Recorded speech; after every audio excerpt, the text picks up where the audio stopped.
सो इस सांप को बहुत अच्छे से पहचान लीजिए क्योंकि मानसून आने वाला है। मानसून के साथ ये सांप आपको बहुत दिखने वाले हैं आपके घर के आसपास के जो भी वाटर बॉडीज़ है वहाँ। ये सांप होते हैं जो कि मानसून टाइम ही ब्रीड करते हैं। मानसून टाइम ही इनका पॉपुलेशन बहुत ज़्यादा बढ़ता है, तो ये बहुत देखने को मिलेंगे। तो इन सांप को पहचान जाइए। So hello guys, doctor Mugli here. और अगर अभी भी आप मेरे चैनल को सब्सक्राइब नहीं किए हो तो सब्सक्राइब कर लो, क्योंकि मैं जो नॉलेज और डेटा प्रोवाइड करने वाला हूँ अपने चैनल के थ्रू, वो बाकी सारे रेस्क्यूअर से अलग होने वाला है। तो जैसा कि आप देख सकते हैं मेरे हाथ में एक सांप है। ये है rat snake, Indian rat snake, धामन बोलते हैं, असड़िया बोलते हैं। तो आज हम इस सांप के बारे में बहुत कम टाइम में बहुत सारी चीज़ें जानने की कोशिश करेंगे। तो सबसे पहला बात, ये सांप आपको पीला दिख रहा होगा। अभी पीला क्यों दिख रहा है? तो पीला दिखने का वजह ये है कि इस सांप के जो शेड्स होते हैं इंडिया में अलग अलग कलर के पाए जाते हैं, ब्राउन, हल्के येलो और हल्के ग्रेइश टाइप के। तो ऐसे टोटल 7 या 8 शेड्स पाए जाते हैं इस सांप के। तो उसमें से ये जो येलो वाला रहता है ये सबसे ज़्यादा एग्रेसिव होता है और तेज़ रहता है। तो एज अ रेस्क्यूअर में ये मेरा पर्सनल एक्सपीरियंस रहा है कि ये जो येलो वाले रहते हैं ये बहुत ज़्यादा एग्रेसिव होते हैं। मैं इसका 1-2 क्लिप भी शेयर कर देता हूँ बीच में, आपको समझ में आ जाएगा ये कितने एग्रेसिव होते हैं। और जो ग्रे और थोड़े से ब्राउन कलर के शेड्स के रैट स्नेक होते हैं वो शांत रहते हैं। तो सबसे पहली बात, इन सांपों को पहचाना कैसे जाए? तो आप जैसा कि देख सकते हैं ये सांप, लोग इनको देख के कोबरा जैसा समझने लग जाते हैं क्योंकि इनका जो साइज़ होता है और इनके जो स्केल्स और इनका जो कलर होता है कोबरा जैसा ही दिखता है। बट ये कोबरा नहीं है, इंडियन रैट स्नेक होता है। आँख बहुत बड़े बड़े होते हैं, बहुत तेज़ होते हैं। ये अगर ज़मीन में दौड़ें तो आप इसे पकड़ नहीं पाएंगे। कुत्ते बिल्ली भी अगर इनके पीछे दौड़ें तो ये पकड़ नहीं पाएंगे, ये इतने तेज़ होते हैं। बहुत अच्छे क्लाइंबर्स होते हैं। मैंने इसे रेस्क्यू किया है 3rd फ्लोर से।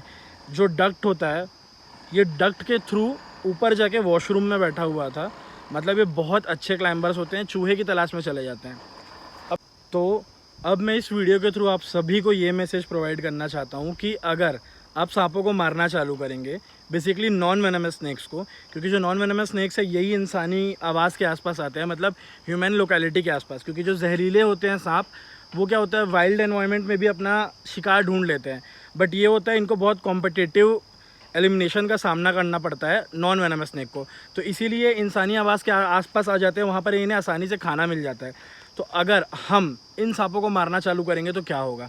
सबसे पहले रैट स्नेक, फार्मर्स का मतलब भारत में रैट स्नेक नाम इसलिए पड़ा है क्योंकि ये फार्मर के दोस्त होते हैं। अब वो कैसे? तो ये क्या करते हैं, चूहे को खाते हैं। तो चूहे को खाने से होता क्या है, जो फसल की बर्बादी होती है, चूहे क्या करते हैं, बहुत ज़्यादा बिल बनाकर जो फसल होती है, जो खेती होती है, उनको डैमेज कर देती है। तो ये क्या करते हैं, फार्मर के फ्रेंड बनकर ये चूहों को खाते हैं और उनके पॉपुलेशन को कंट्रोल करते हैं। दूसरा चीज़ ये होता है कि सदर्न एरिया में केरला, उड़ीसा, कर्नाटका, यहाँ पे क्या होता है, यहाँ पर बहुत सारे सांप ऐसे होते हैं जो इन पे फीड करते हैं। जैसे कि बैंडेड करेट हो गया, किंग कोबरा हो गया, ये सारे सांप ये रैट स्नेक पे फीड करते हैं। उनका फेवरेट जो मील होता है वो यही होता है। तो अगर अब हम रैट स्नेक को मारना चालू करेंगे तो वो क्या करेंगे, नॉर्मल जो छोटे मोटे जानवर हम घर पे पालते हैं, जैसे कि मुर्गी, खरगोश, छोटे जो बकरी के बच्चे होते हैं, मेमने, वो उन्हें खाने के लिए वो जो वेनमस स्नेक्स है वो क्या करेंगे, वो हमारे इंसानी आवाज़ के पास आना चालू कर देंगे।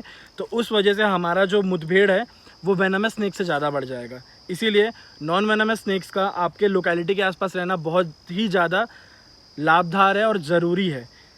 जैसे कि मैं इस सांप को पकड़ा हूँ एक ह्यूमन लोकेलिटी के आसपास से ही, तो मैं इसको छोड़ूंगा तो ह्यूमन लोकेलिटी के आसपास ही छोड़ूंगा।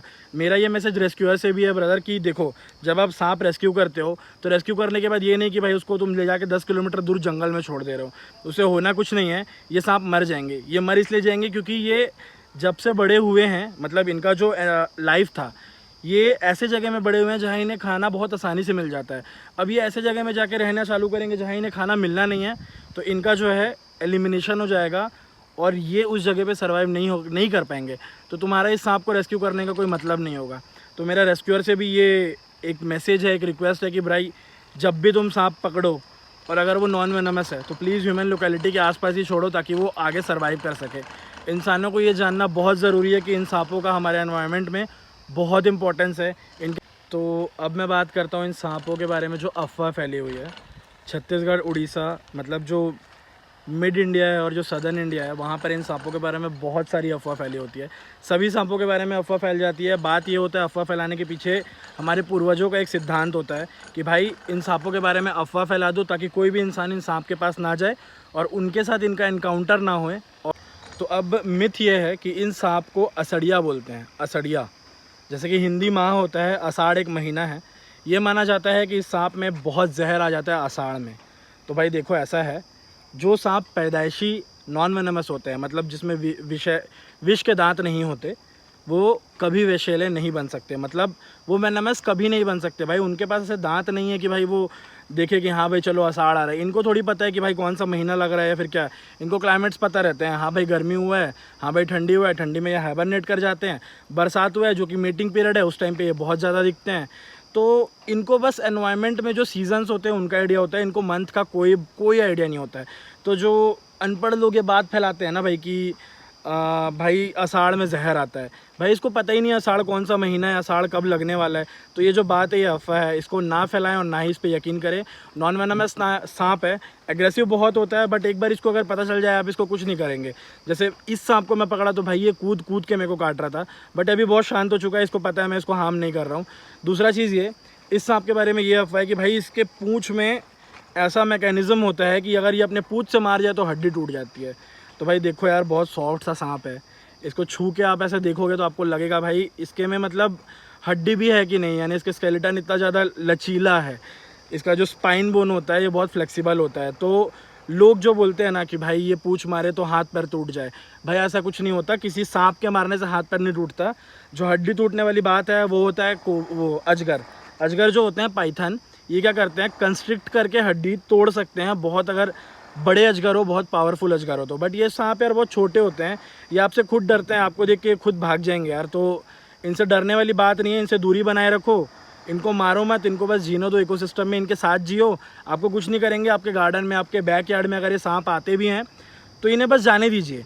रैट स्नेक है तो ये कभी कुछ नहीं करेगा आपको, बल्कि आपके घर के आसपास छोटे मोटे और जो कीड़े मकोड़े हो गए, मेंढक चूहे हो गए, जो घर में मतलब और जहरीले सांप को बुलाते हैं, ये उन्हें खाकर भाई उनके पॉपुलेशन को कंट्रोल करके रखेगा। तो ध्यान से देख लीजिए, सांप को आपके घर के आसपास निकले तो इसे मारिए मत प्लीज़।